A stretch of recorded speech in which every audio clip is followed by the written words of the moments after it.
J'ai juste un message de conclusion prophétique que Dieu m'a donné pour l'église, pour la nouvelle saison. Mon thème ce soir, c'est l'obéissance pour conquérir. Faites-moi un sourire, l'obéissance.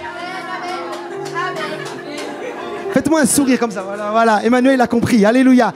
L'obéissance pour conquérir. Le mot conquête en hébreu, c'est yarash, qui veut dire conquête, conquérir, soumettre, posséder, hériter, prendre possession de, s'emparer. Quelqu'un dit yarash? Non, yarash. Yarash. Nous rentrons dans la conquête. Yarash.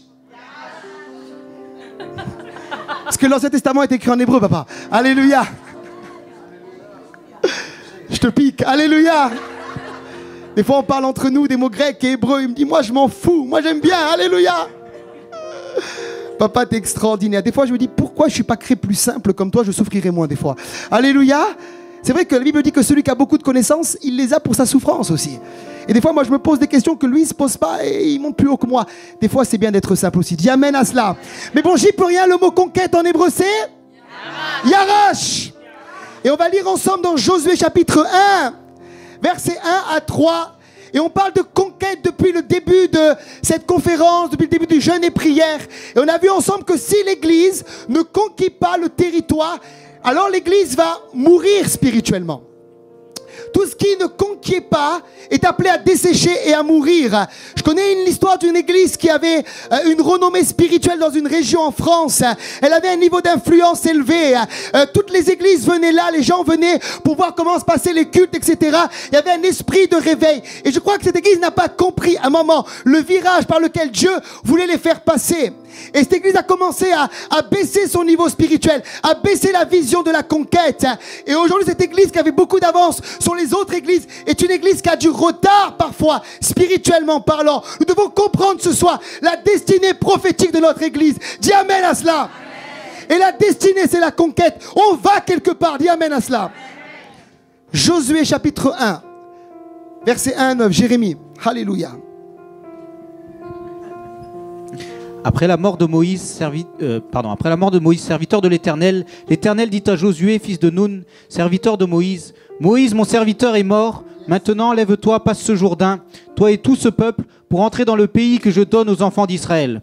Tout lieu que foulera la plante de votre pied, je vous le donne, comme je l'ai dit à Moïse. Vous aurez pour territoire depuis le désert et le Liban, jusqu'au grand fleuve, le fleuve de l'Euphrate, tout le pays des Essiens, et jusqu'à la grande mer vers le soleil couchant.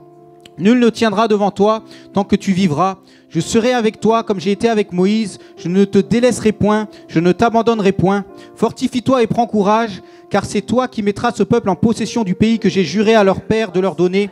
Fortifie-toi seulement et aie bon courage, en agissant fidèlement selon toute la loi que Moïse, mon serviteur, t'a prescrite. Ne t'en détourne ni à droite ni à gauche, afin de réussir dans tout ce que tu entreprendras. Que ce livre de la loi ne s'éloigne point de ta bouche. Médite-le jour et nuit pour agir fidèlement selon tout ce qui y est écrit, car c'est alors que tu auras du succès dans tes entreprises, c'est alors que tu réussiras.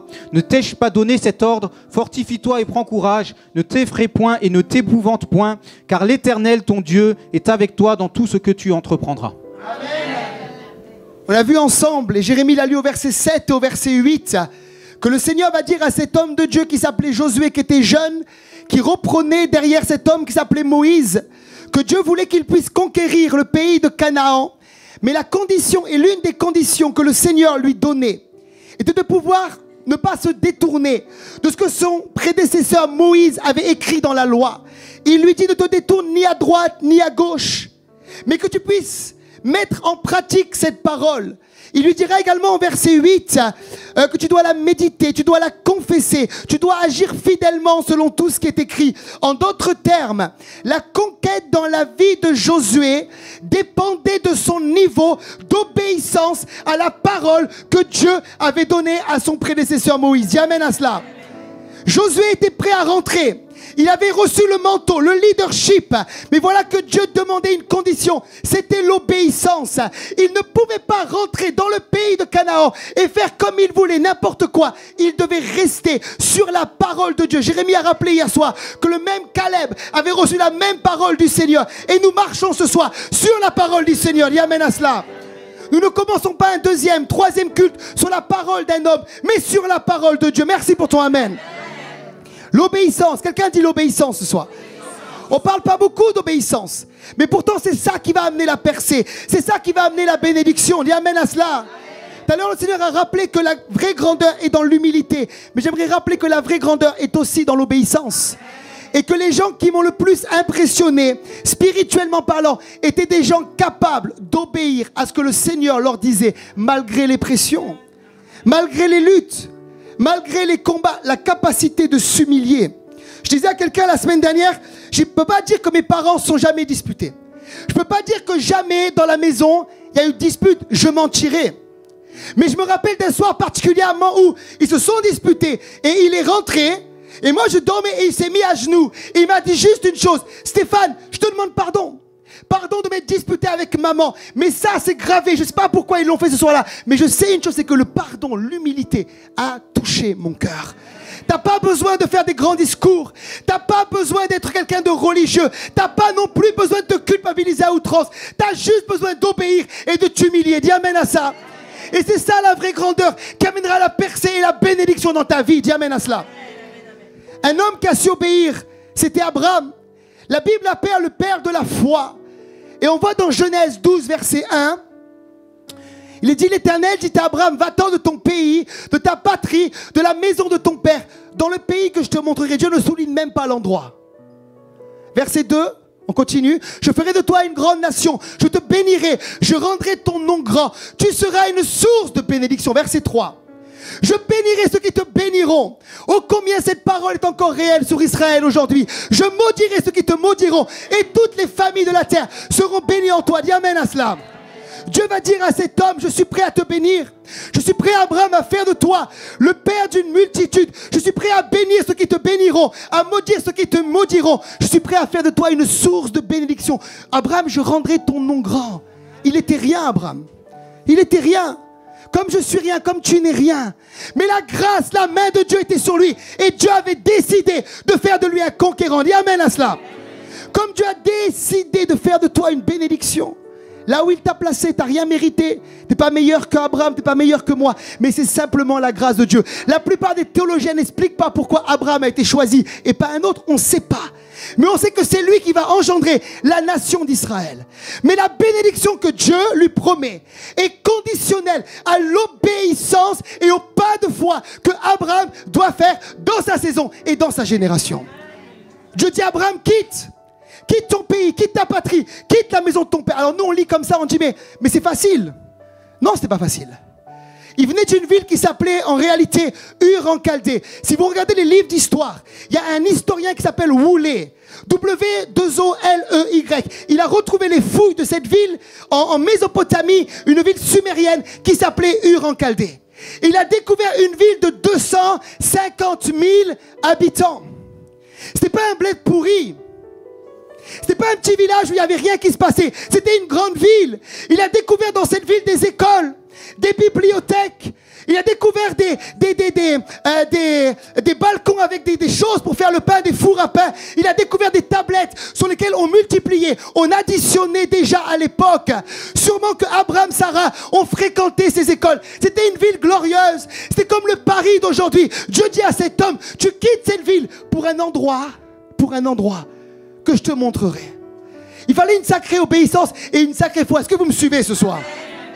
Les historiens disent que cette ville avait 50 000 dieux, dont un dieu, une divinité supérieure, qui était le dieu de la lune. Et voilà pourquoi Dieu ne pouvait pas créer un peuple saint au milieu d'un peuple païen qui adorait 50 000 dieux. Il fallait obéir, il fallait quitter. Dis amen à cela. Amen. La Bible déclare qu'avec son père Térak, ils arrivent dans une ville qui s'appelle Charan. Et Charan, littéralement, c'est petit fruit. Combien de croyants se sont arrêtés à Charan? Dieu a déclaré une destinée prophétique. Dieu a déclaré, Dieu a parlé par les prophètes. Je ferai de toi une grande nation, je rendrai ton nom grand, je te bénirai, je multiplierai le fruit de tes entrailles. Oh, toutes les familles de la terre seront bénies en toi. Tu quittes Ur en Chaldée, tu fais le premier pas de foi. Et arrivé à Charan, dès que les petits fruits sont là, tu commences à t'arrêter, à te mettre à table. Tu commences à être alourdi spirituellement. Excusez-moi, à mettre des chaussons spirituels. Et tu arrêtes d'aller vers ton Canaan. Combien d'églises ont arrêté? Vous savez, la plupart des chrétiens, ce qu'ils cherchent aujourd'hui en Occident, c'est le manger et c'est le boire. La plupart des sujets de prière des chrétiens, c'est le manger et c'est le boire. La prière de l'église, persécuter ses seigneurs, augmente ta gloire. Seigneur, bénis nos bourreaux. Seigneur, touche ceux qui nous font du mal. La plupart des chrétiens ici prient pour que Dieu augmente leurs finances. Mon frère, ma soeur, écoute-moi bien. En 2020, on va un peu augmenter le niveau de prière. Dis amen à cela. On va un peu augmenter le niveau de prière. On va prier pour le réveil. Je disais hier soir, je prie 10% pour mes besoins, 90% pour l'œuvre de Dieu. Certains sont à Charan. Et quand le pasteur dit maintenant c'est le temps de s'aller à Canaan, Mamac, c'est compliqué. Ils sont tellement bien depuis 20 ans à Charan. C'est comme, vous savez, ces rois dans les films qui ont des gros fauteuils, là, ils sont là, ils sont gros, ils sont comme ça avec des bagues en or. Et t'as des chrétiens, ils sont maigres physiquement, mais ils sont lourds spirituellement. Ils sont restés aux petits fruits. Pasteur, j'ai pas besoin de bouger. Mon loyer est payé, ma facture de gaz est payée. Je suis bien, mes enfants sont en bonne santé. Je jeûnerai, je prierai si j'ai un enfant malade. Par contre, si j'ai un problème de couple, là, je viendrai un peu plus à l'église. Mais comme tout va bien, le dimanche matin me suffit, pasteur. Le monde occidental, ne nous voilons pas la face, vit comme ça aujourd'hui. Et je ne vous juge pas, parce que j'ai vécu comme ça. Mais un jour, Jésus a dû briser, comme il a brisé Jacob, ma hanche. Vous savez, quand mon fils était à l'hôpital, ça fait partie des coups que j'ai pris qui m'ont amené à comprendre que l'essentiel, c'était le royaume de Dieu. Que notre vie était passager sur la terre. Quelques instants, une vapeur qui disparaît. Et hop, on est dans sa présence. Quelles sont tes priorités? Est-ce que ta priorité, c'est la conquête ou c'est Charan? Est-ce que quelqu'un m'entend ce soir? Est-ce que quelqu'un m'entend ce soir? Donne-moi un bon amen si tu m'entends. Oh, donne-moi un bon amen si tu m'entends. La réalité, c'est que pour Abraham, c'était une question de descendance. Si lui n'allait pas, Dieu m'a dit, si lui n'allait pas, Dieu aurait pris un autre homme. Ça veut dire que le plan de Dieu, c'était une nation sainte. Voilà pourquoi il quitte un lieu de paganisme, une nation sainte qui va commencer à recevoir les lois de Dieu et dans lequel une vierge va enfanter un fils selon la prophétie faite en Éden, dans la Genèse. Et ce fils sera le sauveur de l'humanité. Si Abraham serait resté à Charan, Dieu aurait pris un autre homme. David me disait que quand Reinhard Bonnke a reçu la vision pour l'Afrique, l'avait dans le sang de Jésus. Lorsqu'il est arrivé, il a quitté l'Allemagne pour le Nigeria. Il s'est rendu compte qu'il est rentré dans le travail d'un évangéliste au Nigeria qui avait arrêté cette vision. Il avait arrêté. Et Dieu a suscité Reinhard Bonnke. Si tu ne rentres pas dans ton Canaan, quelqu'un va y rentrer pour toi. Parce que les projets de Dieu sur terre doivent s'accomplir. Dis amen à ça. Ils doivent s'accomplir. Oh, je ne suis pas quelqu'un d'indispensable. Si je résiste à Dieu, Dieu prendra quelqu'un d'autre. Quelqu'un m'entend ce soir? Voilà pourquoi tu dois être entier pour Dieu. Dis à ton voisin, sois entier pour Dieu ce soir.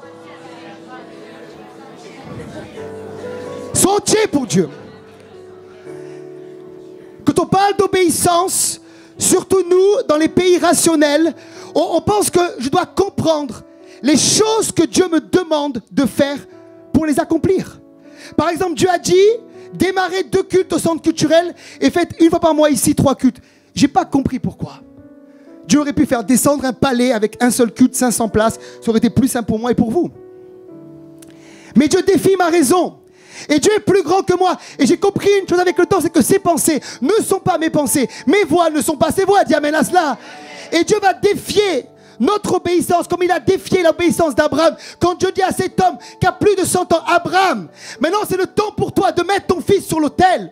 Celui pour qui tu as prié, tu as reçu à 75 ans la promesse, tu as plus de 100 ans, monte sur le mont Morija, monte sans personne, prends un couteau, égorge-le, je veux voir si tu crains Dieu. Cet homme a été testé dans son obéissance. Il n'y avait aucune raison rationnelle de faire ça, mais Dieu a testé cet homme de Dieu. Est-ce que quelqu'un m'entend ce soir? Et la Bible déclare que lorsqu'il a obéi, ses yeux se sont ouverts. Il a vu quoi? Il a vu une brebis qui était là. Et la révélation de Jéhovah Jireh, le Dieu qui pourvoit, est venu vers lui. Beaucoup de chrétiens ont les yeux fermés parce qu'ils ne vont pas jusqu'au bout de l'obéissance. Je suis convaincu, c'est quand il a mis le couteau en l'air qu'alors ses yeux se sont ouverts sur le monde invisible et sur la brebis que Dieu avait mis à sa disposition pour remplacer son fils, l'image de Jésus à la croix. Tu dis, je vois rien, je vois rien. Mathieu, il y a un petit bzz, bzz, bzz, bzz, bzz, bzz, c'est bon, le téléphone. Il est là le téléphone, restez connectés là. Je parle de la part du Seigneur ce soir, ce que je vous dis. Beaucoup ne voient pas. Et beaucoup ne sont pas prêts à obéir jusqu'au bout. Beaucoup ne s'aiment pas, je dis dimanche matin. Beaucoup veulent vivre la provision de Dieu. Oh, je vais être provisionné. Oh, je vais être secouru. Oh, je veux être guéri. Mais où est ton obéissance? C'est lorsqu'il a obéi qu'il a expérimenté Jéhovah Jireh. C'est dans ton obéissance que tu vivras la grâce de Dieu comme une provision. Dis amen à cela. Il a expérimenté. Et parce qu'il a expérimenté en tant que père de la foi, nous devons aussi l'expérimenter. Quand on parle de la conquête, on voit dans Josué 6 que la première ville qui va être devant le peuple d'Israël alors qu'il va franchir le Jourdain, dans Josué chapitre 3, il franchit le Jourdain. La Bible dit que l'arche de l'alliance est là, ils mettent les pieds dans l'eau et le Jourdain va s'ouvrir et ils vont passer à sec. Dis amen à cela. Quelqu'un a un mouchoir pour moi? J'ai belle la veste, mais on est mieux sans quand même. Hein? Je suis en Guadeloupe le 31 mars prêcher. Priez pour moi, alléluia. Priez pour moi. Ok, on reste connecté. Josué 6, verset 1. Josué 6, verset 1. Jéricho était fermé et barricadé devant les enfants d'Israël. Personne ne sortait, personne n'entrait. C'est la première ville qu'ils voient. La conquête commence, c'est fermé, c'est barricadé. Oh, beaucoup auraient dit, mais Seigneur, où est le plan de Dieu? C'est la même chose qui se passe pour Abraham. La Bible dit que Abraham rentre en terre promise. La première chose qui se passe, c'est qu'il vit une famine. Il retourne en Égypte et dit, Seigneur, c'est ça le pays de la promesse. Quand tu rentres dans le plan de Dieu, oui, il y a des luttes, oui, il y a des combats, mais Dieu a promis qu'il serait avec toi. Et Dieu va donner une stratégie pour faire tomber Jéricho. Est-ce que quelqu'un m'entend ce soir? Tu veux une stratégie pour que tes forteresses s'écroulent? Tu veux une stratégie pour que ton Jéricho s'écroule? Écoutez-moi bien. Il n'a pas jeûné et prié pour s'attaquer à la domination qui était sur cette ville. Il y avait sûrement un homme fort. Il n'a pas lié l'homme fort. Il n'a pas commencé à faire des imprécations. Seigneur, ta. Les gens des fois font des méthodes. Tu as besoin de chercher Dieu. Dans Josué chapitre 5, la Bible déclare qu'un ange, le chef de l'armée de l'Éternel, va venir. Il va ôter les souliers de ses pieds, comme son père spirituel Moïse. Et au début de Josué 6, Dieu donne la stratégie pour la conquête. Versets 2 à 7 de Josué 6. L'Éternel dit à Josué, voici, je livre entre tes mains Jéricho et son roi, ses vaillants soldats. Faites le tour de la ville. Vous tous les hommes de guerre, faites une fois le tour de la ville. Tu feras ainsi pendant 6 jours. 7 sacrificateurs porteront devant l'arche 7 trompettes retentissantes. Le 7e jour, vous ferez 7 fois le tour de la ville et les sacrificateurs sonneront des trompettes. Verset 5. Quand ils sonneront de la corne, regardez bien, retentissante. Quand vous entendrez le son de la trompette, tout le peuple poussera de grands cris. Alors la muraille de la ville s'écroulera et le peuple montera chacun devant soi. Dis amen ce soir. La stratégie était une drôle de stratégie. Il n'y avait rien de spirituel, il n'y avait rien de naturel. C'était quelque chose où il fallait juste obéir et faire un pas de foi. Imaginez-vous, Josué devait aller devant cette ville qui était immense et le premier jour tourner une première fois et retourner au camp. Et moi j'imagine les officiers de Josué dire, t'es sûr que Dieu t'a parlé? Parce que Moïse c'était plus rapide. Hein. Moïse il lève le bâton, c'est réglé. Hein. Là on tourne une première fois, franchement ça rime à rien. Ils y retournent le 2e jour. Et j'imagine ces gens les maudire par leur Dieu, jeter des bananes, des tomates, moi j'en sais rien. Et dire où est le Dieu d'Israël? La 3e fois ils retournent. L'opprobre d'un homme de Dieu. Quand Dieu t'a parlé, puis les choses ne se passent pas comme c'est le temps, comme tu as voulu, c'est compliqué parfois. Et les gens ont du mal parfois à respecter cela aussi. Ils tournent 4 fois, 5 fois, 6 fois. Et le 7e jour, il va dire, maintenant c'est bon. Et il dit qu'il commence à tourner 1 fois, 2 fois, 3 fois, 4 fois, 5 fois, 6 fois, 7 fois. Et la 7e fois, il pousse des cris. Il sonne de la trompette. Et la Bible dit que là, la muraille va s'écrouler. La muraille va s'écrouler quand il va finir d'obéir à la dernière recommandation que le Seigneur lui a donnée. Parfois les gens sont pressés et disent, mais pasteur, pourquoi les choses vont pas plus vite? Est-ce que tu as obéi jusqu'au bout comme Abraham qui a levé le couteau sur Isaac? Est-ce que tu as été profond dans ton obéissance? Est-ce que tu as cherché à plaire à Dieu jusqu'à ce qu'il t'ait dit, c'est bon? C'est la 7e fois. C'est la 7e fois. Il n'y a aucune stratégie militaire là-dedans. C'est juste une parole de Dieu. J'étais en Grèce avec papa il y a 2 ans de cela. J'ai reçu un email hier d'une femme qui me dit « Venez à mon mariage en Grèce, je vous invite. » C'est le 11 avril, je vais déjà le 26 avril. Je dis « Écoute, je vais gentiment dire que je ne peux pas. » Elle me dit « Parce que j'étais malade, j'étais lié par la peur. » Et j'ai depuis quelque temps rejoint l'église du pasteur Lécas et j'avais peur de ne pas me marier, peur du célibat. La nuit, je ne dormais pas, je tremblais, j'étais lié par la peur. Et quand vous avez fait la conférence au Novotel d'Athènes, je suis venu vers vous et vous avez dit simplement « Jeune fille, tu as peur de ne pas te marier. » Vous avez prié pour moi. J'ai été instantanément délivré. Et dans les semaines qui suivent, trouvé mon mari et je vais me marier et je vous invite. Mais moi, je ne parle pas grec. Elle ne parle pas français. Mais j'entends l'esprit me dire peur de ne pas se marier. On reçoit des témoignages de gens qui sont en Algérie, des imams qui sont dans leur lit, qui reçoivent des visions de Jésus qui leur disent « Allez dans tel carrefour, je vais amener un homme de Dieu qui va amener la Bible. » Et un pasteur chez lui dort, il fait un songe et Dieu dit « Lève-toi, prends la Bible, va à ce carrefour, tu verras un barbu, donne-lui une Bible. » Et à un moment, ils arrivent. C'est comme s'ils se connaissent spirituellement. Ils se connaissent dans le domaine de l'esprit. Ils lui passent la Bible. Et le gars devient un chrétien pentecôtiste des nouveaux. Dis amen à cela. Mais il faut obéir. Il faut obéir jusqu'au bout à ce que le Seigneur te dit de faire. Mes plus grandes conquêtes, mes plus grandes victoires, mes plus grandes percées ont été vécues dans l'obéissance. Dans l'obéissance. Ce que j'ai fait sur l'humilité tout à l'heure, je l'ai reçu il y a presque 1 mois. Je ne mens pas, je vous montre mes notes de prédication. Tu m'as parlé il y a 1 mois, m'a dit dans un mois, la dernière soirée de jeûne, tu parles sur l'humilité. Et moi, j'étais convaincu que c'était une prédication. Et Dieu me dit, tu prêches sur l'obéissance, je ne comprenais plus rien. Mais Dieu me donnait un don spirituel 1 mois à l'avance. Quand Dieu me parle, j'écris tout ce qu'il me dit. Amen. Il y a des choses que tu reçois où tu ne dois pas douter. Tu dois simplement obéir. Est-ce que quelqu'un m'entend ce soir ?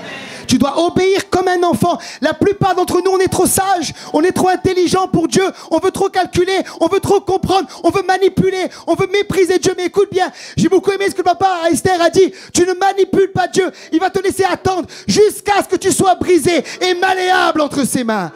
C'est lui le chef de l'église. Dis amen à cela. Oh, j'ai aimé le témoignage du pasteur Samuel Peter Schmidt qui une fois arrive au Sénégal. Il a prévu une grande conférence. Il n'y a que des enfants qui sont là. Et là, il dit, Seigneur, mais j'ai fait autant de kilomètres pour des enfants. Et l'Esprit de Dieu dit, ne méprise pas les enfants. Et là, Dieu lui dit, tu vas simplement prêcher. Au moment où je te dirai, tu vas taper dans les mains. Et tous les enfants vont être baptisés de l'Esprit en même temps. Il lui a dit, Seigneur, c'est écrit où, chapitre, verset ? Écoutez, il y a des paroles logos et des paroles spécifiques réma. Et ces paroles-là, on voit qu'elles sont de Dieu parce qu'elles s'accomplissent. Il y a des gens qui ont des rémas tout le temps qui ne s'accomplissent jamais. Ça laisse tomber. Je parle de gens qui ont des rémas qui s'accomplissent vraiment. Dis amen à cela. Mais vraiment, dis amen à cela. Et il reçoit un réma. Il ne l'a jamais fait. Il n'a pas fait une doctrine, mais il l'a fait ce jour-là. Et la plupart des enfants sont tombés dans l'esprit, ont été baptisés de l'esprit. Il y avait des fils de sorciers délivrés ce jour-là. Et la plupart d'entre eux servent le Seigneur dans cette église 15 ans, 20 ans après. Dis amen à cela. Une parole d'obéissance, une parole de Dieu. Si Dieu dit je le fais, lorsque Dieu a dit à Naaman, trempe-toi 7 fois dans le Jourdain, la 7e fois, la Bible déclare que sa peau est devenue saine comme celle d'un petit enfant. Tu dois obéir à ce que le Seigneur te dit. Oh, merci pour ton amen. On prend l'exemple suprême, c'est Jésus. 1 Corinthiens 1, verset 18. Car la prédication de la croix est une folie pour ceux qui périssent, mais pour nous qui sommes sauvés, elle est une puissance de Dieu. Nous, on lit ces passages avec une dimension occidentale. Mais à la croix, c'était vraiment une folie à l'époque. Il y avait un texte du Deutéronome qui dit que maudit quiconque est pendu au bois. Et la Bible est claire, Paul le dit, scandale pour les Juifs, folie pour les païens. Et Jésus doit dû monter sur la croix pour sauver les gens. Imaginez-vous le Fils de Dieu, il est servi au ciel. Tout le monde est à sa suite, la révérence est là. Et Dieu dit, tu viens sur terre et tu vas les sauver en étant crucifié sur une croix.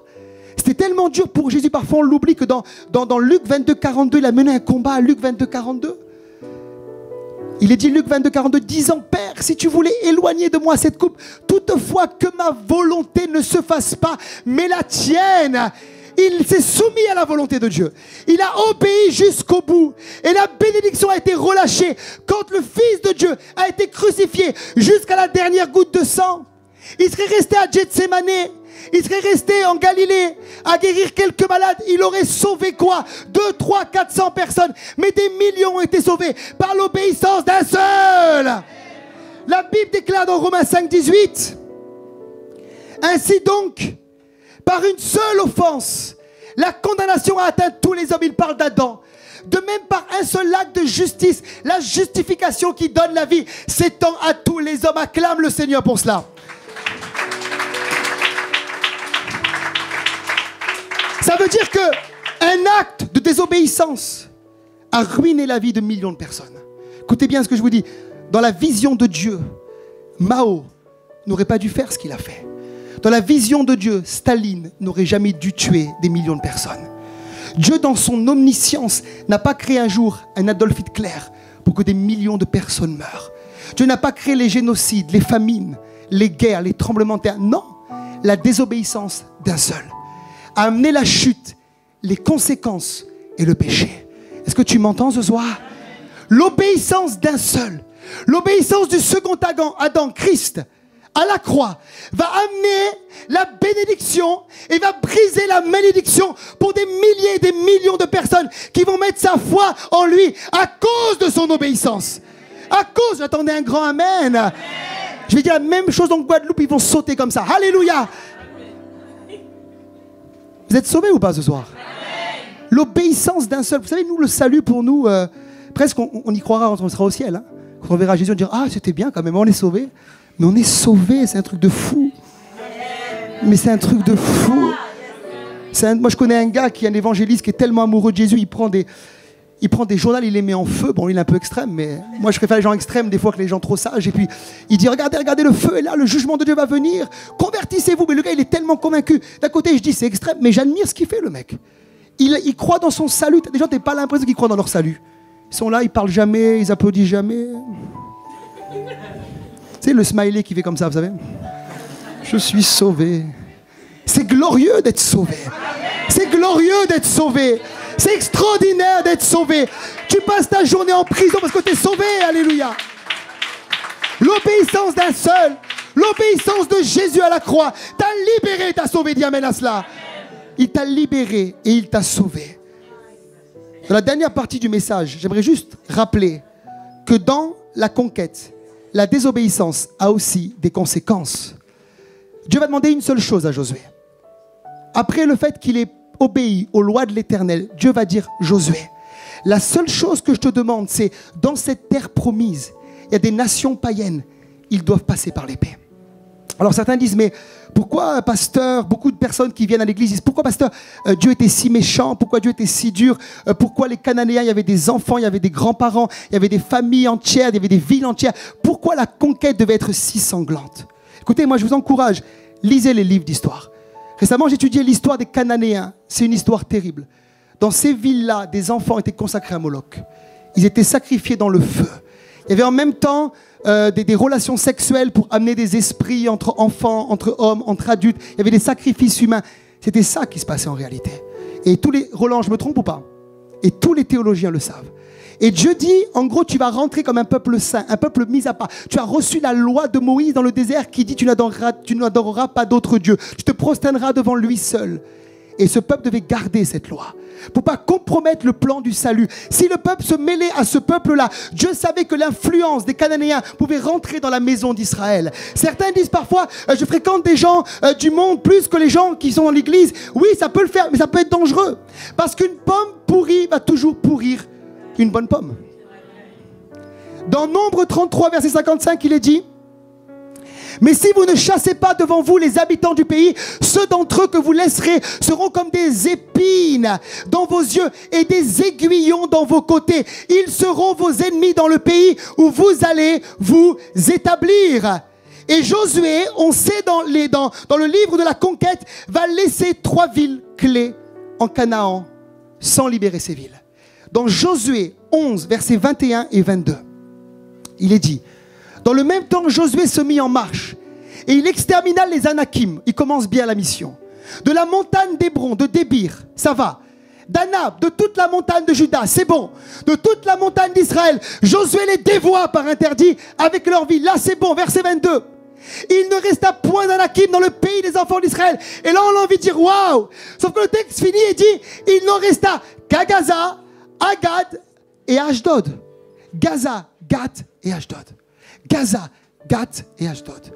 Et dans l'histoire d'Israël, les ennemis de la maison de Dieu qui se sont opposés à la venue de Christ sur la terre venaient de ces trois villes, Gaza, Gath et Ashdod. Dieu avait dit, si tu ne termines pas le travail de ces gens-là, des épines sortiront et te combattront jusqu'à aujourd'hui en 2020. Parce qu'il n'a pas terminé l'obéissance jusqu'au bout. Est-ce que tu sais ce qui sort de la ville de Gath? Vous lisez un peu la Bible à la maison? Téléfoot? Amen. Goliath. Goliath vient de Gath. Quand tu lis 1 Samuel 17, verset 4, un homme sortit alors du camp des Philistins et s'avança entre les deux armées. Il se nommait Goliath. Il était de Gath. Il avait une taille de 6 coudées et un empan. Ça veut dire qu'ils n'ont pas terminé la conquête. Et dans ta vie, le manque de désobéissance peut faire naître dans ta destinée des Goliaths. T'as pas obéi jusqu'au bout. T'as pas tranché par le fil de l'épée. Tu penses que Dieu est dur, que Dieu est méchant. Mais Dieu sait pourquoi il te le demande. Dis amen à cela. Et Dieu dit, tu vas détruire la ville de Gad parce que Dieu sait que de cette ville-là va sortir des géants qui vont s'opposer à la maison et au plan de Dieu. Heureusement que ce jour-là, il y avait un homme rempli du Saint-Esprit d'obéissance. Parce qu'écoutez bien, quand tu es rempli de l'Esprit, tu es aussi rempli de l'obéissance. Vous m'entendez ou pas? Quand tu es rempli de l'Esprit, tu es rempli de l'obéissance. Et quelqu'un a dit un jour, c'était mon professeur à l'école biblique, notre professeur, qui disait toujours, l'obéissance est liée à ta foi. Tu as des gens qui disent, j'ai l'obéissance, mais ils n'ont aucune foi.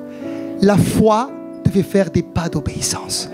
L'obéissance et la foi sont liées l'un et l'autre. Et cet homme-là était rempli d'un autre esprit. La Bible déclare qu'il va s'avancer face à Goliath. Et il va déclarer, tu l'as prêché il n'y a pas longtemps, je viens au nom de l'Éternel. Contre cet incirconcis, il va jeter une pierre. La Bible déclare que la pierre va toucher Goliath. Il va venir, il va terminer le travail. Il va lui trancher la tête. Est-ce que tu m'entends, peuple de Dieu? Tu dois finir le travail de l'obéissance. Dis amen à cela. Deuxième ville, c'était Gaza. Et de Gaza venait une femme très belle. Méfiez-vous des belles femmes parfois. Qui s'appelait Delilah. Juge 16, verset 1. Et après verset 4. Sont partis pour Gaza. Il y avait une femme prostituée. Qu'est-ce qu'il faisait là? Vous savez, des fois les gens disent, pasteur, j'ai péché. Ah bon? Allez, vas-y, dis-moi, t'étais où? Ah, je peux pas te dire. En fait, il était 3h du matin. J'étais dans sa chambre. Mais je sais que Dieu est en moi, je peux résister. On avait juste une bouteille de vodka ouverte. Et puis on a bu un coup. Puis j'ai glissé. Mais c'est normal que tu as glissé. Qu'est-ce qu'il faisait? Je suis une prostituée ce soir-là. Qu'est-ce qu'il faisait le juge que Dieu avait choisi pour démarrer la mission de libérer Israël des Philistins? Qu'est-ce qu'il faisait? Je suis une prostituée.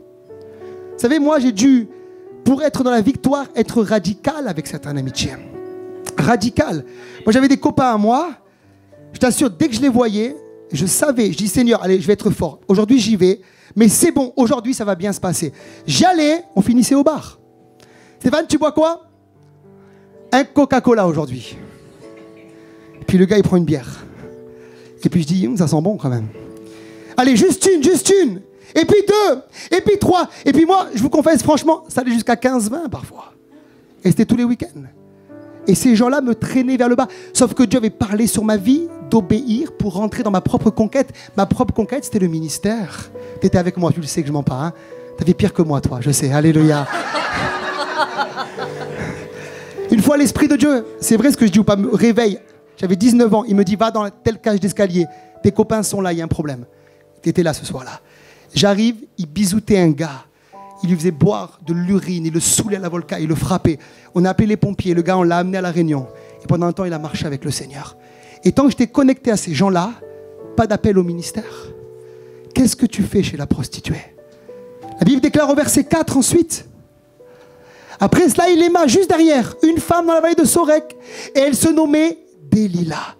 de cette région-là, de la région de Gaza, cette femme qui s'appelait Delilah, va tuer un tueur de géants. Elle va tuer un homme de Dieu. La Bible déclare qu'elle va commencer à le flatter, à lui toucher les cheveux, à lui faire des massages séduisants. Et cet homme, écoutez bien, quand vous lisez le texte, c'est terrible. Au bout de 3 ou 4 fois, il va livrer son secret.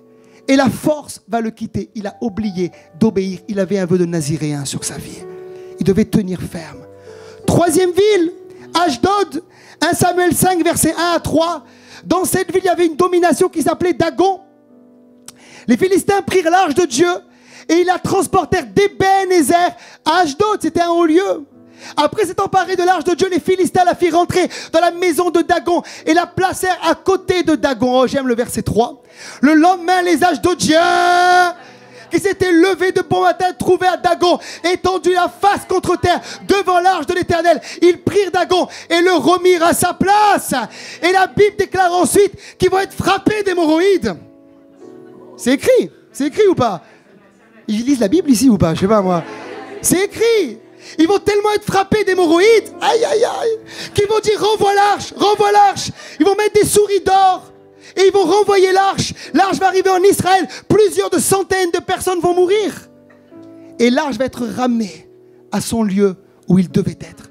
Mon frère, ma soeur, de la ville d'Ashdod, une domination qui s'appelait Dagon était là. Et des centaines d'années après, elle continuait à défier Dieu. Dans ta vie, tout ce que tu caches, tout ce que tu règles pas, tout ce que tu n'extermines pas, finira par te détruire spirituellement. Gens qui me disent, je règle pas ça, pasteur, je règle pas. Non, non, non, ça je peux pas. Ça j'y touche pas. Ok, n'y touche pas. Au moment où tu vas devoir franchir ton Jourdain, au moment de ta conquête à toi, c'est là que les choses vont commencer à ressortir. Tant que tu es un chrétien qui n'a pas de défi, qui n'a pas de conquête, le diable te laisse tranquille. Mais quand tu commences à vouloir te lever, c'est là que l'homme fort qui s'est caché dans les cavernes va commencer à se manifester. Ce vieux caractère, ce vieux conflit, cette vieille querelle que tu as laissée, c'est là. Va jusqu'au bout de l'obéissance. Est-ce qu'il y a des jusqu'au boutistes ce soir? Prêts à exterminer tous les géants de leur Canaan. Dis amen à cela. Mais il est sympa. Mais il te détruit. Mais ce caractère, il n'est pas si mauvais que ça. Dieu m'a créé comme ça. Mais il veut te changer. Il veut te transformer, dis amen à cela. C'était Roland qui nous a dit que Swiss Miguelfort, un père de la Pentecôte, c'est un père. Lisez les livres d'histoire. S'il vous plaît, lisez les livres d'histoire. Vous savez, dans le monde, ceux qui dominent les autres, c'est ceux qui lisent. En fait, moi, j'ai rien de plus que vous, je lis, c'est tout. Moi, je suis pas scolaire. Hein. Je sais pas si je suis scolaire, moi, ou pas. À l'école, je me souviens, des fois, j'arrivais, j'avais un sac à dos comme ça. Je prenais mon sac à dos. Ça, c'est les vacances ce soir. C'est les vacances ce soir. Hein. Hop, jetais le sac. J'allais jouer au foot tous les jours. Et le dernier jour, ma mère me dit, c'est la rentrée, t'avais tes devoirs. Mince, où est mon sac? Je savais même pas, n'écoutez pas les jeunes, hein. Je savais même pas où j'ai jeté mon sac. J'en savais rien du tout. Mais quand j'ai rencontré le Seigneur, j'ai commencé à lire. Lire des biographies, lire des livres. Je lis tous les jours.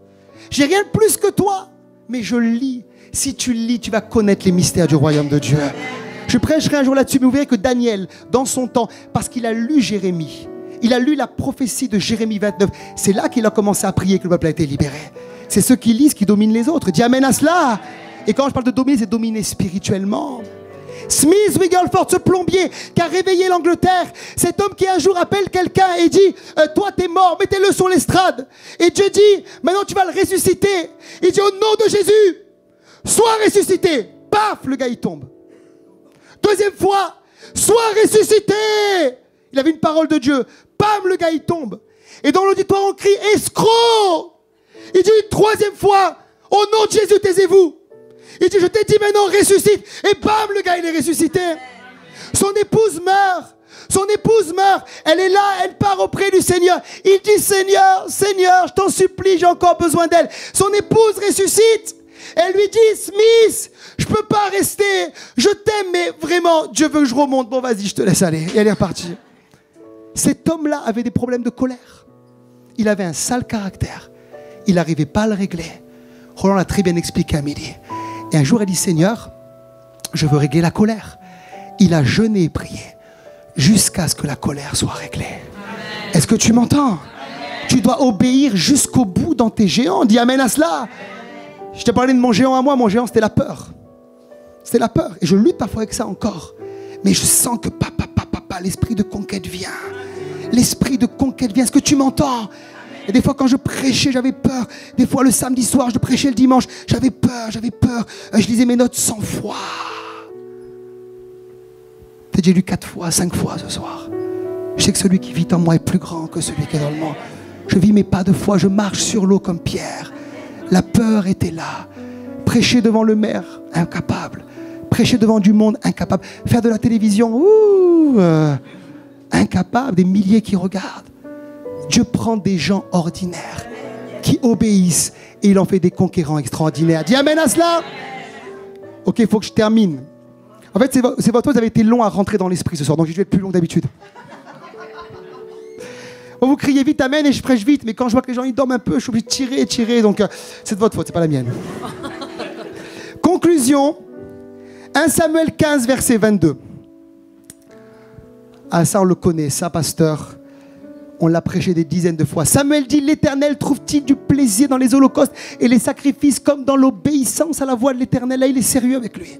Voici l'obéissance vaut mieux que les sacrifices et l'observation de sa parole vaut mieux que la graisse et les béliers. Un jour le Seigneur m'a dit que les gens ont l'impression que les sacrifices vont impressionner Dieu.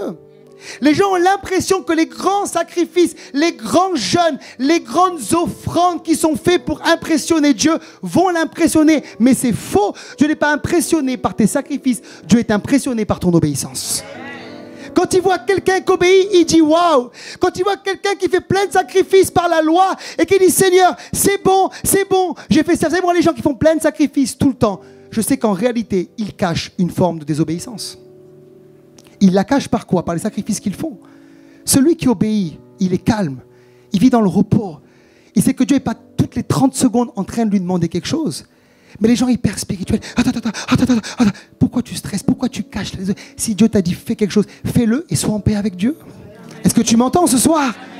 Les sacrifices ne compensent pas la désobéissance dans nos vies. Je t'ai expliqué cet homme de Dieu qui était un pasteur en Afrique. Il était là avec un prédicateur qui avait une grande église. Il était en même temps architecte. Et puis on lui dit, mais viens à droite, viens à gauche. Il va et il garde le boulot d'architecte. Il va à droite et à gauche, il garde son job. Il gagne de l'argent. Et puis il dit, Seigneur, je suis le meilleur pasteur de l'équipe pastorale. Je travaille comme Jérémie. Alléluia.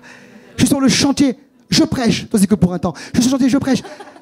Et en même temps, je fais les ministères. Et un jour, il est avec son pasteur principal qui roule avec lui. Il lui dit, tu sais que tu désobéis? Le gars dit, quoi? À moi, tu dis ça à moi? Moi, je travaille, je suis là, toutes les réunions, machin. Il lui dit, oui. La Bible déclare que celui qui prêche l'évangile doit vivre de l'évangile. Donc tu dois quitter ton travail, obéir à Dieu et croire que ce que les chrétiens mettent dans le panier le dimanche matin, va te donner ton salaire à la fin du mois. Tu n'auras plus besoin du salaire d'architecte, qui est un beau salaire. Je ne prêche pas pour une augmentation, Michel, t'inquiète pas vraiment.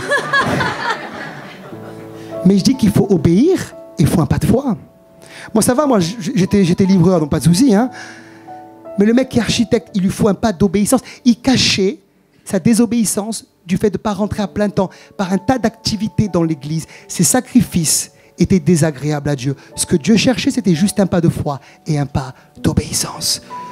Il est parlé d'un homme un jour dans une église, c'est un ami à moi qui m'a raconté ça. Le gars vient, il vit dans le péché, c'est un politicien, c'est un ministre. Il vit dans l'adultère avec plein de femmes. Et le dimanche, il vient avec une liasse de billets comme ça. Et quand il donne la dîme, vous voyez, au lieu de faire... Il lui dit que ta main droite ne sache pas ce que fait ta main gauche. Le gars, il prend, il fait... Et toutes les femmes avec qui il couche sont dans l'église. Alors mon ami, il avait un défi, il dit, cet argent, j'en ai besoin. Mais je préfère avoir sur ma vie la bénédiction et l'approbation de Dieu qu'à l'approbation des hommes. Il a dit au gars, écoute, ta dîme, j'en veux plus. L'argent sale, j'en veux plus. Et le gars, en plus, il se faisait filmer et mettre sur la télévision africaine. C'est un Africain, désolé les amis. Hein, c'est pas contre vous, mais vous savez que c'est comme ça des fois là-bas. Hein, c'est trafic business, ok. Et il a dû prendre position pour que ce gars se repente. Écoutez-moi bien, même l'argent sale, Dieu n'en veut pas. Dieu cherche l'obéissance, dis amen à cela. Dieu cherche l'obéissance, dis amen à cela. Je conclus. Une autre traduction dira l'obéissance est préférable que les sacrifices. Une autre traduction dira l'obéissance est plus grand, supérieur, plus favorable, plus acceptable. acceptable, plus désirable aux yeux de Dieu. Dieu cherche un peuple qui va obéir et rentrer dans la conquête. Dis amen, levons-nous et prions le Seigneur.